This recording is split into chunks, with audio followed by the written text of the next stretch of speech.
तर या पत्रकार परिषदेमध्ये रोहित पवार यांनी अनेक सवाल उपस्थित केलेले आहेत। यामध्ये त्यांनी अजित पवार यांनी अचानक प्लास्टिकच्या बाटलीतून पाणी पिणं का थांबवला हा सुद्धा सवाल उपस्थित केलेला आहे।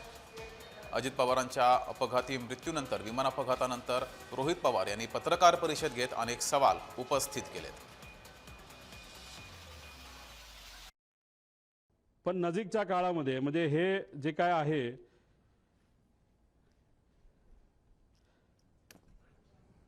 आता हे जे काय झालं ते झालं।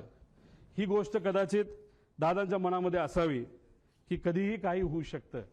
त्यामुळे गेल्या काही महिन्यांमध्ये दादा प्लास्टिक बॉटलवरनं दादा अशा बॉटलमध्ये त्या ठिकाणी आले होते।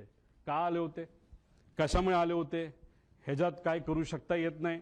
म्हणून तुमचे नजीकच्या काळामधले काही महिन्यातले जर तुम्ही त्यांचे व्हिडिओज बघितले, मागे सिक्युरिटीचा अधिकारी असतो उभा, तो सुद्धा त्यांचा विश्वासू, त्याच्या हातामध्ये काचेची बाटली असते आणि ती काचेची बाटली अशीच नसते, ती बऱ्याच वेळा चेक केलं जातं आणि त्यानंतर त्यांच्या हातामध्ये ती बाटली असायची।